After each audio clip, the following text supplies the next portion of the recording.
Hi guys, Lindsay here with Storybrook Family Farm. So I wanted to show you guys before I start working on painting the barn just how wet part of our property is. So I know that I've said about it a bazillion times, and I know that a lot of people deal with this, but it's not the same because ours isn't just wet because of rainfall. Ours is wet because of having so many springs on our property that aren't managed at all. So this is the main walkway to the barn. As you guys know, last summer we graveled the whole thing. We put gravel very thick to try to make it so that way we wouldn't have to walk through soupy mud.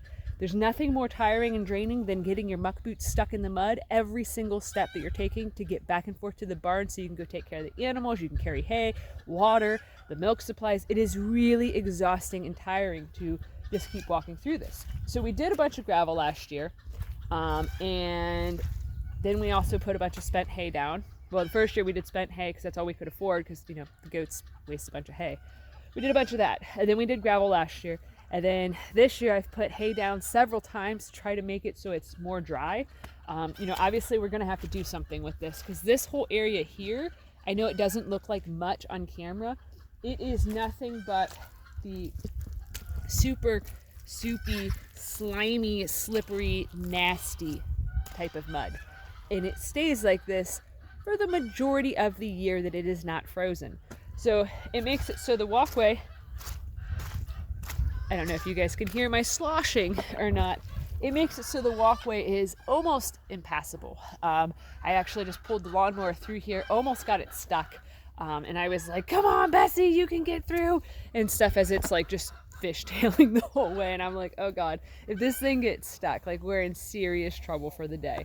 But you know, ended up getting it through. It was all right.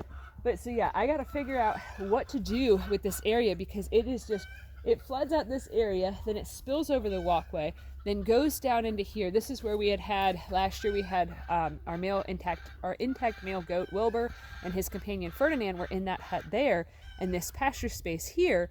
But it was so wet all the time that we were having a lot of issues with their feet. They were miserable. Goats hate being wet. They don't do well having wet feet ever. So they pretty much kept hanging out on the roof of their little hut every time that it was wet.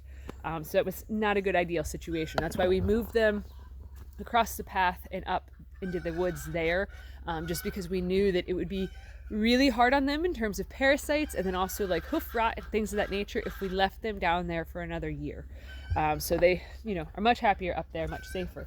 But this is an area that we're proposing to grow some crops in this year, and it is still very, very, very wet. Like where them logs are all at right there, those are stuck in the mud. Quite literally stuck in the mud. I will probably move them once it's drought time. I cannot split them there because, well, when I've split logs in mud before, every time I hit it with the sledgehammer, because I use a sledgehammer and a wedge instead of like a splitting axe, because my hands, they randomly throw tools if I use them for very often, and I'd rather not throw a sharp object. So I'd rather just, you know, do the grueling work of using like an 8-pound sledgehammer and just like bashing the hell out of it. But so this whole area, the whole path is soaking wet all the time. This area back in here that leads to where our garden was at, over in that area right back there, this all stays wet constantly. Last year we had our tomatoes walking through more mud. The beautiful thing about ducks and geese, if you guys are ever starting a new homestead property and you want to know like where a water source is or a spring is, anything of the sort like that, if they sense water somewhere or a wet area, they will then like basically put their bills in a whole bunch and try to work on moving the earth to then expose said spring, said anything. I'm pretty sure God designed them to be who makes all the ponds originally, because that's pretty much their whole mission in life, is just to make ponds. But so this area over in here, as you guys can see, is very muddy. This is where we had the tomatoes planted last year. Last year in Ohio, we were, and I think most of the Midwest too, was in pretty much like a mega drought, and we did not have to water our tomatoes at all because of how wet it was. That's been pretty much the big issue with gardening here, is that we're experiencing a lot of root rot, a lot of fungal diseases. Even though this area back in here, it does get really good sun exposure. You know, it's in full sun from, you know, the time the sun comes up at like 6:30, 7 o'clock, somewhere in there, you know, like full bore sunshine. And in the summertime, it's in full sun till I would say like 5 or 6 o'clock in the evening. So, I mean, it gets a tremendous amount of sun. It does fantastic for that. So the sunlight is not the issue, it's just how stinking wet it is. You know, a lot of times, you know, you think, oh, well, it's a big problem if your plants are too dry. If they're too dry, they're too dry, you know, and then they won't grow, it'll be stunted, all this stuff. It's also a really big problem if everything is too wet.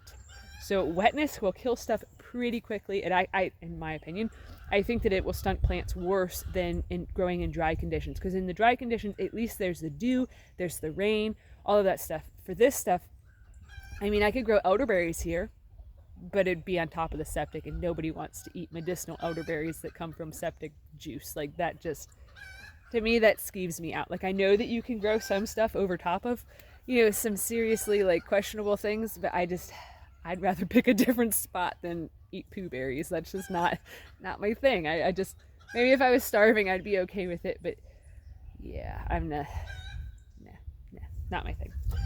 But so pretty much all of this area, you guys can see down over there, is wet too.